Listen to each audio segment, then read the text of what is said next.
Assalamualaikum warahmatullahi wabarakatuh.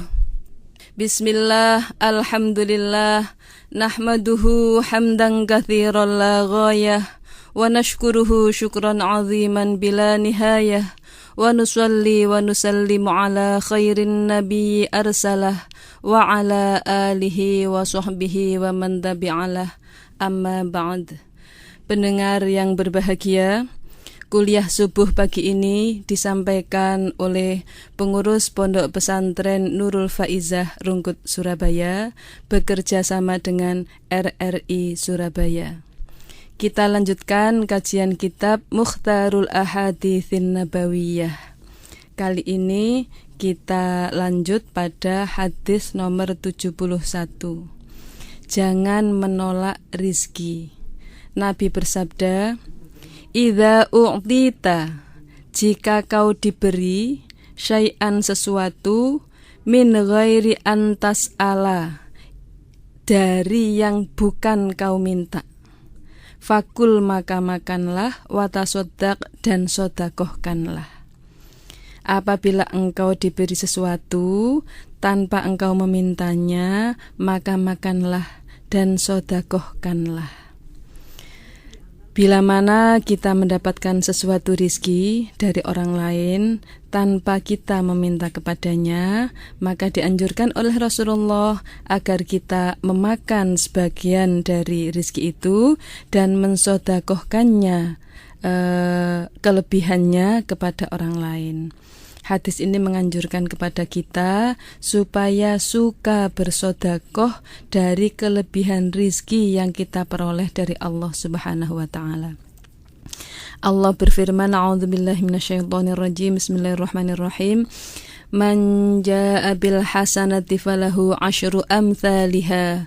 Barang siapa mengerjakan kebaikan, maka ia mendapatkan balasan 10 kali lipatnya. Itu kalau kita mensedekahkan untuk orang lain.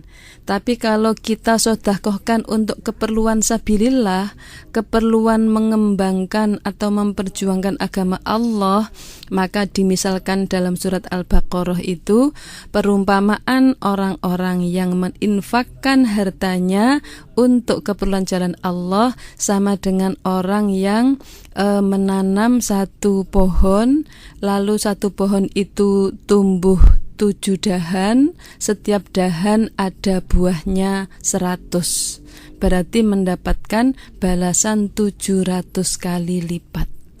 Itu jika kita membiasakan, menyukai, menyenangi sedekah.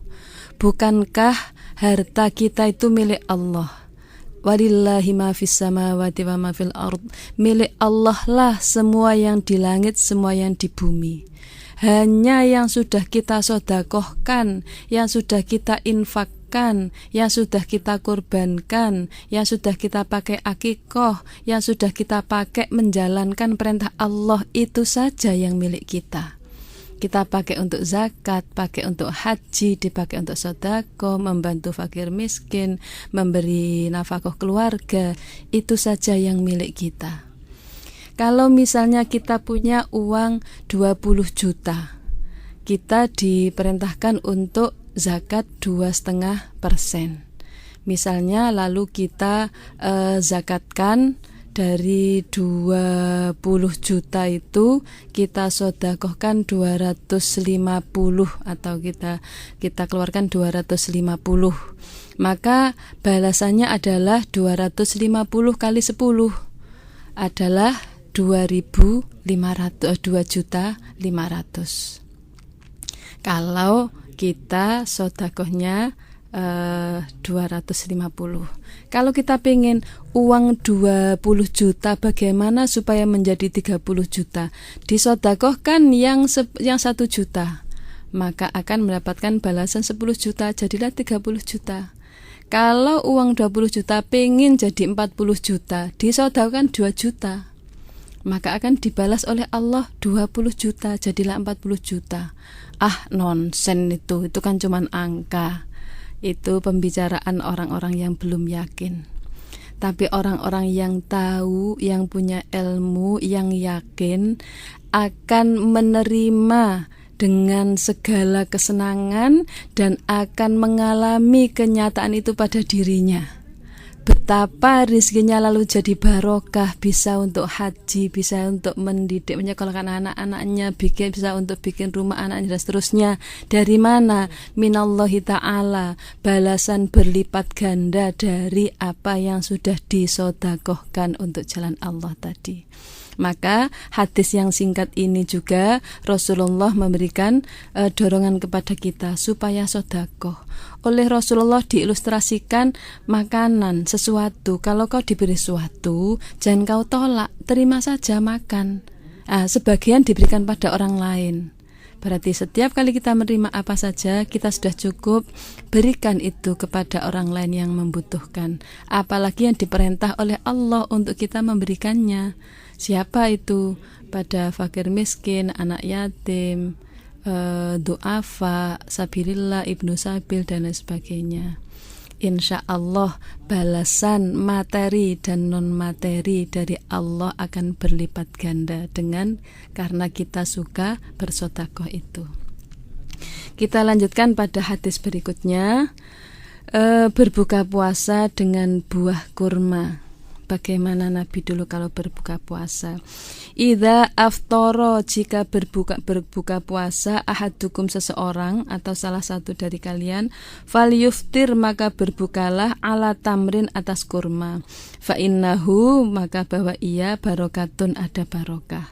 Fa illam yajid, maka jika tidak bertemu tamron kurma, falyuftir, maka berbukalah, alal ma'i, atas air, dengan air. Fa innahu, maka sesungguhnya air itu tohurun, suci. Apabila seseorang di antara kalian berbuka puasa, maka hendaklah ia berbuka dengan buah kurma. Sesungguhnya dalam buah kurma itu ada barokah, mengandung barokah. Apabila ia tidak menemukan buah kurma, hendaknya ia berbuka dengan air putih. Sesungguhnya air itu mensucikan, sesungguhnya air itu suci.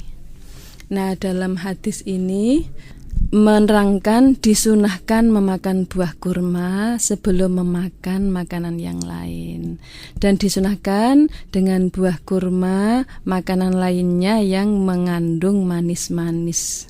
Kalau misalnya tidak ada kurma, maka disamakan dengan makan lainnya yang manis-manis. Biasanya kan bikin kolak itu yang manis, kemudian bikin snack apa yang manis itu menyamai dari buah kurma sama manisnya.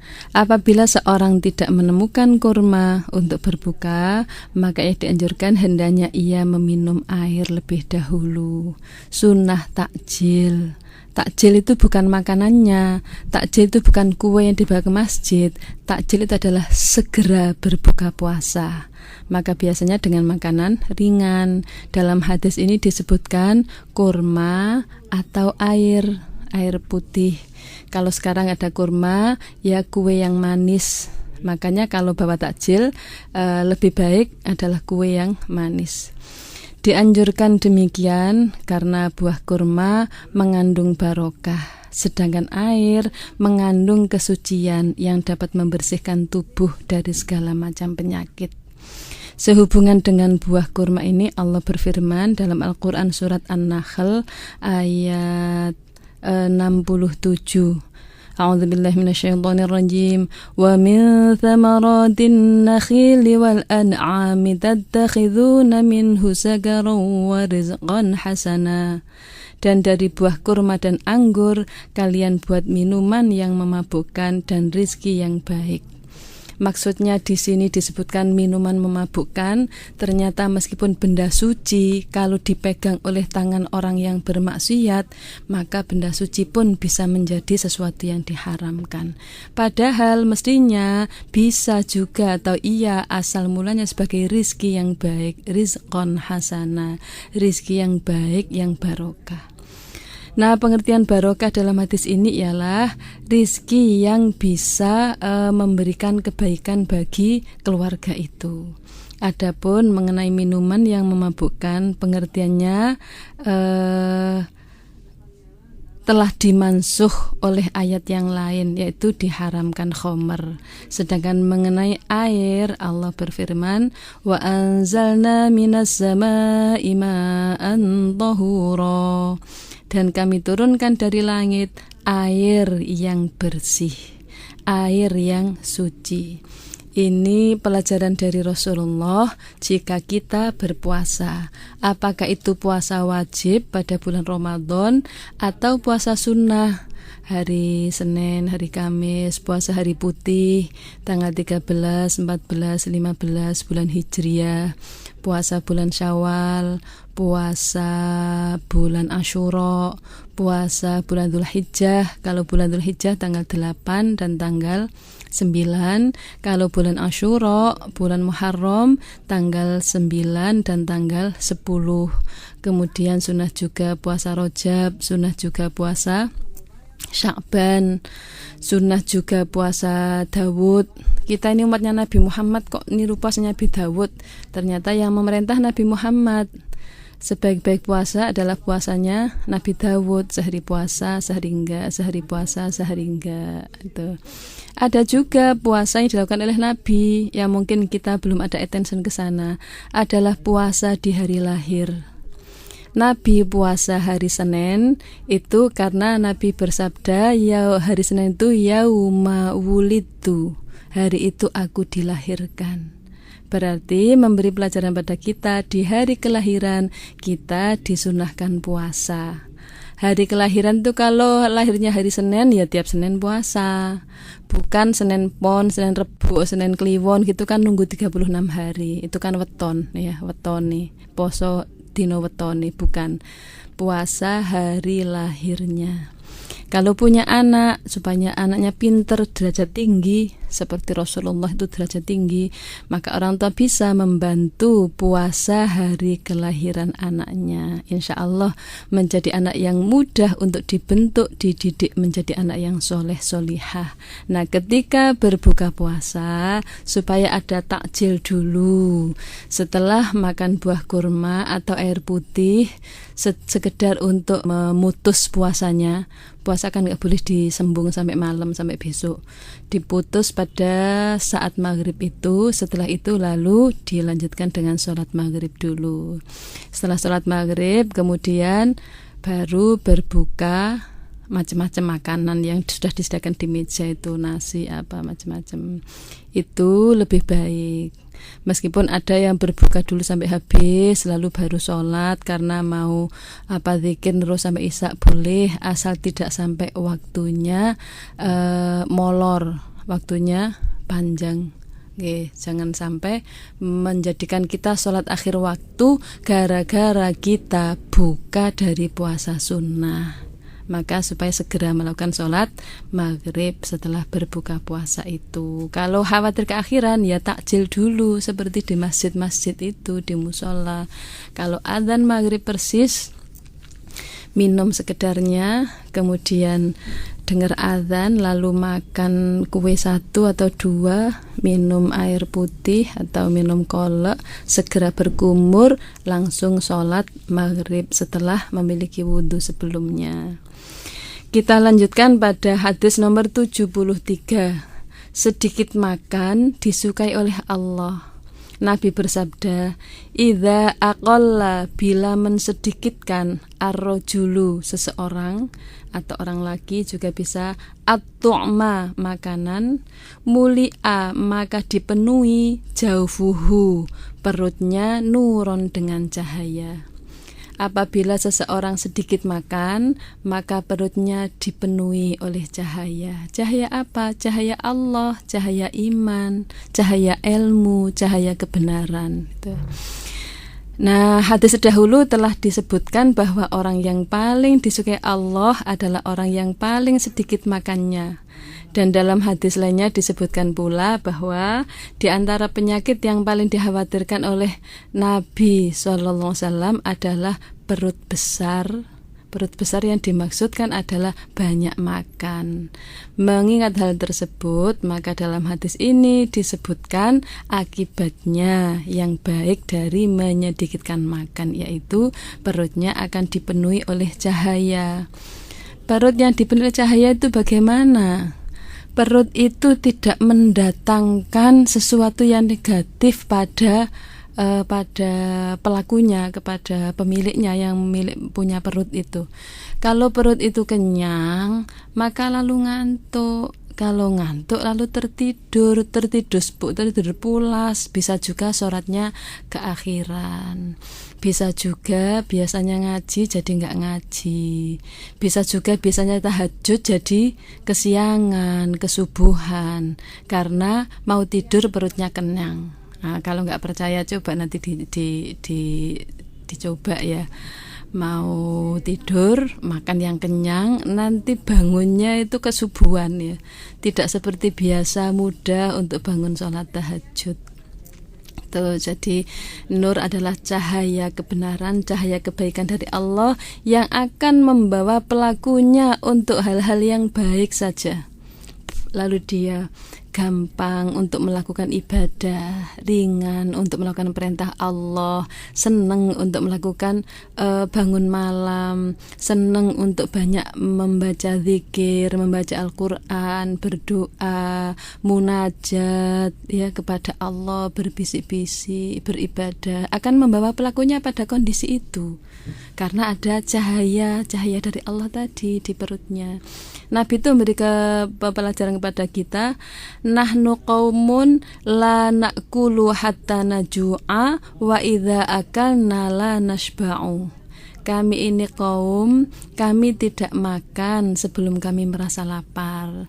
Dan kalau kami makan, kami berhenti sebelum merasa kenyang. Jadi nggak pernah Rasulullah itu makan sampai kekenyangan. Akhirnya apa? Berimbas sehat. Sumu tasihu, puasalah niscaya kalian sehat. Ternyata mengosongkan perut itu berimbas pada kesehatan, bukan hanya jasmani tapi rohani juga. Bukan hanya rohani tapi jasmani juga. Coba aja kita lihat kalau di rumah sakit, di dunia kedokteran itu, kalau kita mau periksa lab, periksa darah, periksa apa, disuruh puasa dulu. Cuman puasanya puasa dokter lain dengan puasanya Allah. Kalau puasanya Allah kan mulai dari subuh sampai maghrib. Kalau puasanya dokter kan mulai jam sekian sampai sekian, sebelum diambil darahnya misalnya atau diperiksa lab apanya. Karena dengan kondisi ia menahan makan sampai sekian jam, itu kondisi normal, kondisi sehat. Maka dalam kondisi seperti itu bagaimana hasilnya? Itu kondisi sebenarnya. Makanya Nabi pesannya tadi, puasalah niscaya akan sehat. Bukan sebaliknya, aku tidak buat puasa, nanti kalau aku puasa jadi mah. Bukan, orang puasa itu mahnya malah sembuh karena makannya teratur. Buka, mindu dikit, sahur itu teratur. Nanti kalau hari raya kambuh lagi karena di sana makan, di sini makan, di situ makan, di mana saja makan, jadi nggak teratur, kambuh lagi. Justru dengan puasa itu sehat, bukan puasa malah menjadikan sakit. Kecuali orang yang sudahlah puasa tidak mau makan, kalau badannya lemah ya akhirnya gampang kena penyakit. Kena penyakitnya gampang bukan karena puasa, tapi karena malas makan. Enggak puasa pun kalau malas makan juga gampang sakit, staminanya lemah ya, kondisi tubuhnya lemah, gampang terserang virus-virus atau bakteri penyakit-penyakit itu. Kita lanjutkan para pendengar tentang mendahulukan makan sebelum sholat. Idza uqimat, jika telah didirikan as-sholatu sholat, wahadoro, dan dihadirkan dan hadir al-asya'u, dan datang al-asya'u makan malam. Fabtahu, maka mulailah bil asya'i dengan makan itu. apabila sholat akan sudah siap didirikan, sedangkan makanan minuman telah dihidangkan, telah dihadirkan, telah disediakan, maka makan malam saja dulu, maka makanlah dulu. Kenapa? Karena kalau sudah makan kemudian sholat, sudah tidak ingat-ingat makan lagi, insya Allah bisa lebih khusyuk sholatnya. Tapi kalau makan sudah siap, sholat dulu. Dalam sholat terbayang itu makanannya yang lezat di meja itu. Lalu pengennya segera habis ini terus makan. Akhirnya mengurangi kekhusyuan dalam sholat.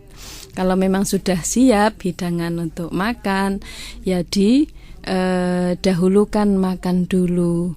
Ini enggak berarti loh kok sholatnya ditaruh di nomor 2, makannya lebih dulu. Bukan itu. Ternyata ini adalah upaya supaya sholatnya memenuhi kualitas yang bagus, supaya sholatnya bisa khusyuk. Toh makan tidak memakan waktu yang lama. Begitu makan selesai langsung sholat. Kalau sudah seperti itu, sudah tidak keburu makan, tidak keburu apa, jadi bisa nikmat sholatnya, bisa berlama-lama membaca surat, bisa berlama-lama zikir setelah sholat, berdoa setelah sholat, sholat sunnah setelah sholat fardu. Kalau habis sholat isya berarti bisa dilanjutkan dengan sholat witir, tidak keburu menyelesaikan sholatnya. Itu jadi nggak berarti menomorduakan sholat, tetapi berupaya sholatnya supaya lebih baik. Bila mana sholat didirikan sedangkan makan itu sudah dihidangkan itu maka dianjurkan tadi supaya memulai dengan makan malam itu, supaya lebih khusyuk tadi dalam sholatnya. Bukankah sholat yang khusyuk itu menjadikan manusia hidupnya berbahagia, menjadikan manusia hidupnya tentram, hidupnya tenang. Allah berfirman dalam Quran surat Al-Mu'minun ayat 1 dan 2, A'udzubillahi minasyaitonirrajim. Qad aflahal mu'minun alladzina hum fi sholatihim khashi'un. Telah berbahagialah orang-orang yang beriman itu, yaitu orang-orang yang khusyuk di dalam sholatnya. Ia bisa berkomunikasi dengan Allah, ia bisa berbisik-bisik dengan Allah, ia bisa mengadu kondisinya, bahasa Jawa wadul, permasalahannya kepada Allah. Maka bagi orang yang sudah bisa sholat khusyuk ini, sholat itu bukan beban, bukan sekedar kewajiban, tapi sholat adalah kebutuhan. Kita butuh ketemu Allah, butuh mengadu kepada Allah, butuh untuk mendapatkan ketenangan dari ingat Allah yang sesungguhnya di dalam sholat itu. Bukankah sholat itu bentuk resmi kita mengingat Allah Subhanahu wa Ta'ala? Bagaimana sholat kita supaya bisa khusyuk? Allah memberikan pelajaran pada kita melalui hadis yang disampaikan oleh Rasulullah ketika ditanya mal ihsanu, apakah ihsan itu? Ihsan adalah memperbaiki Islam. Al-ihsanu an ta'budallaha ka'annaka tarahu fa illam takun tarahu fa innahu yaraka. Ihsan adalah jika engkau mengabdi, jika engkau beribadah kepada Allah seakan-akan engkau melihatnya. Jika tidak bisa, maka Allah melihatmu. Insya Allah kita bisa khusyuk dalam sholat kalau kita merasa